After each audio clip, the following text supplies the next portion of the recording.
some of the most incredible and exciting news. We have started to decipher the Herculaneum Scrolls. What's that? Well, the Herculaneum Scrolls are the scrolls that were in Herculaneum, one of the two famous towns, buried by the explosion of the volcano Vesuvius that buried both Pompeii and Herculaneum, and these scrolls were discovered some time ago, but because they're just charred pieces of carbon, what on earth do they actually say inside? Attempting to unroll them would destroy them, but there are so many of them. And now for the first time, without having to open them at all, they have been read and deciphered. How is this miracle possible? Well, let's find out today. I'm Luke, and this is polýMATHY. By the way, I'm getting over a cold, so if I sound and look a little off, that's why. So the Herculaneum papyri are a collection of more than 1,800 scrolls, and like I said in the intro, they're charred. They've been charred by the volcanic ash, much as the poor people who died in that unbelievable natural disaster. But for many years, researchers have been trying to find a way to scan inside of them to actually see them, even using techniques of advanced algorithmic learning, that is artificial intelligence, in order to be able to perceive what is actually in them, what these words actually are by doing these really fascinating scans. Just look at that CAT scan. I love this photo with the lasers. So the fact that scientists have been trying to unravel the information inside these scrolls without opening them, using these advanced scanning techniques, was the inspiration for my story that I wrote for the Latin story learning course.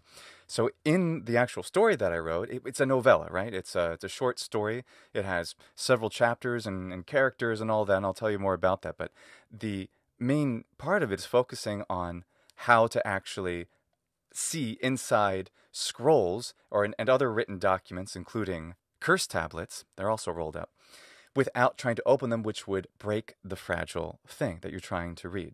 So what I did is I, of course, learned all about these things, about trying to understand the Herculaneum Scrolls, about trying to unravel them without physically opening them. And I put all that into one character whose name is Anton, Antonius. So Anton is this scientist, and he's this amalgamation of all the hardworking scientists that I imagine are trying to figure out what's inside the Herculaneum Scrolls. And he is able to create this technology, has these scanning devices, and is even able to miniaturize it such that he can carry it around. Of course, I like a lot of things like, say, Ghostbusters and Star Trek. So the device that he carries around, which is able to scan things even at short distances, looks something like an EKG meter or a tricorder. And when the main character, Marta, she discovers a curse tablet in the very first chapter, but she's afraid of opening the thing because she knows that if she does so, it could destroy the thing, but she needs to find out what's written inside, so she has to go to her friend, Anton, and find out exactly what is inside. It's an amazing archaeological adventure story, and it's all written in Latin, and it's all at the Story Learning course, which is, in fact, this video's sponsor. So what is the Story Learning course? You get the entire novella that I wrote, chapter by chapter, the original Latin plus the English translation, which is helpful to have translations sometimes, because it's not a graded reader. It's not trying to go from very simple sentences like Roma in Italia est. It's a novella, and it's written at an upper intermediate level. Well, then, how can you get there? How can you understand it? Well, like I said, there's the translation that helps you. But in addition to that, every single chapter has videos that go over the grammar and the vocabulary, cognates, pronunciation in so much detail that by the time you read it for the first time, you will have learned a ton of Latin, especially if you're a beginner. And if you're at an intermediate level, it'll fill in a huge amount of gaps. And like I said, I'm the one taking you through this because I've recorded videos of myself for the Story Learning course so that you get me right there with you in the classroom. Now, why is this so useful? Because you can have these readers and be an autodidact. Like, I'm an autodidact, but I know, having been a teacher for so many years, not everybody really has enough of what they need to learn Latin on their own without any kind of assistance. So then they might want to take a class, even an online class. And obviously I love those too and espouse them.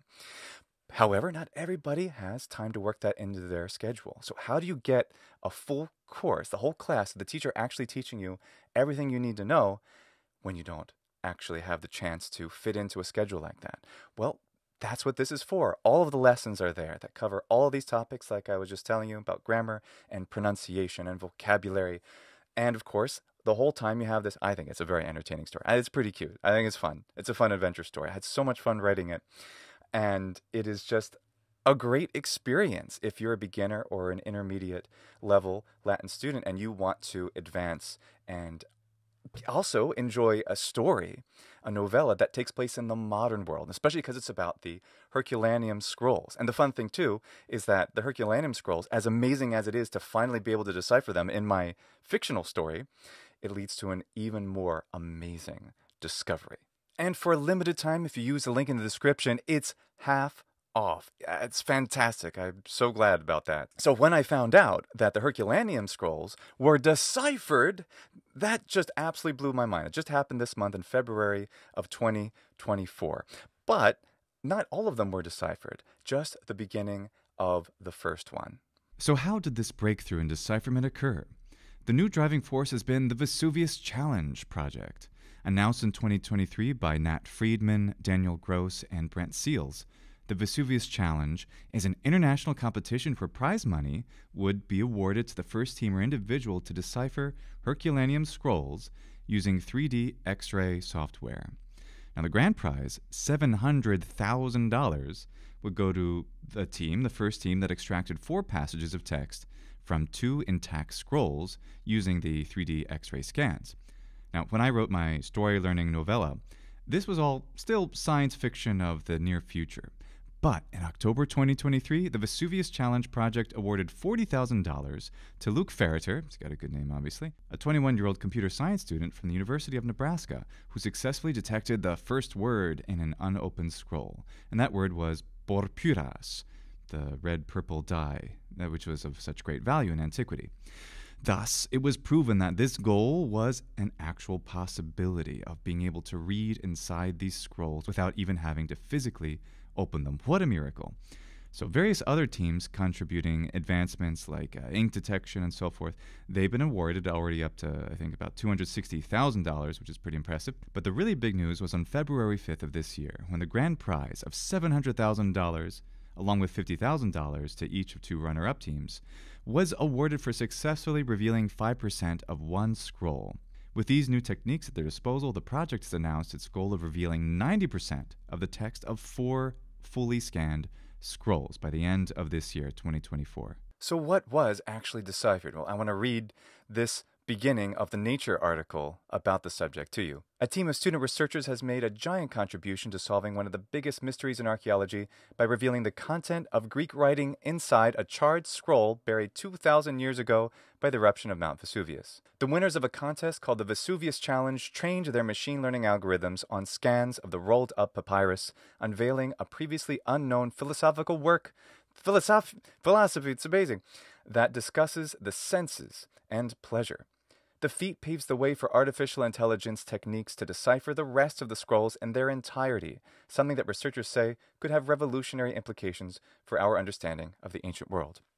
Just consider the fact that everything we know about antiquity, virtually everything, comes from that which has been passed down to us in writing. And also consider the fact that we only have a fraction of all of that. We have many things preserved and really important things. It's a ton, really. I couldn't read all of the Latin and ancient Greek that's from antiquity in my lifetime. No one can, practically. And yet, it's still just this tiny fraction of so much. So getting more written down, stuff that's preserved, stuff that perhaps has never been copied or come down to us, can revolutionize our understanding of ancient Rome and ancient Greece. This is miraculous. This is amazing. It's almost like getting a time machine. So what's in the actual text? Now, I have looked and tried to find a transcription of the text, and I'm not that good at reading the papyri. I haven't taken the time to try to transcribe it and understand all of the words in normal orthography myself. So if you have access to someone who's typed out the ancient Greek transcription of this text, please let me know and send it to me. That would be great. Then we could talk about it in a new video. So far, what they've revealed about the text, that the parts that they've apparently translated, is that it's a philosophical work about pleasure and music, even the taste of capers, and the color purple. While no official text has been released yet, I did happen to see this, where some of the words have been transcribed from the papyrus. I don't know if this was done by artificial intelligence or done by hand. It looks like some of it was done by hand. But in any case, I transcribed this into the normal way we write things in ancient Greek today, and we can recite some of it. I'll recite a bit of it in the Pompeian Lucian pronunciation, which, if you go see this video, you'll see is, of course, perfectly apt to this time period and this geography. Tus para xenophanto toiutus hoca huballon ducigi nestai, para blessios du de pareter o idion du ducuntos inai, cae para plius in hedion. Alos cae epitom bromato nucedet a Spania pantos, cae hedioton da psiloni inai nomisomen, ugar. I attempted to translate a bit of this here, which I have written for us to look at. Which even for others seems to be the case, yet by the same token, that which another doesn't like personally can be pleasing to most people. But when it comes to a kind of food that's rare, we think it altogether more pleasing than plentiful foods. Not very easy to translate without more context, but that's the best I could do in a hurry. So far, they've only been able to decipher about 5% of this one scroll. Who knows what is left in just this one thing, and now that they're perfecting the technique, how much more amazing stuff are we going to get out of that incredible treasure trove of 1,800 scrolls still preserved and unreadable in the hundreds of years since they've been first discovered? So what an amazing discovery. What an amazing beginning. Like I said, if you know how to get any of the actual ancient Greek text that's already been transcribed, I haven't been able to find any information on that on the internet so far, but I would love to see anything, any words that besides just the color purple, which is great, but I want to be able to read the text myself, pronounce it to you as it was probably pronounced in Herculaneum and Pompeii, and the Koine period. This is fun stuff. I talk about that in my variants of Lucian pronunciation videos. It'd be such a cool thing. So I want to make more videos about it, but I just want to see more actual transcribed text. If you can help me find it, I'd really appreciate that. That way we can talk about everything I can, understand in it here. And it'll be fantastic. So let me know. Thank you so much for watching. Thanks again to StoryLearning for sponsoring this video and being a supporter of the channel. And thanks especially to each and every one of my Patreon supporters. Walete kai hugiainete.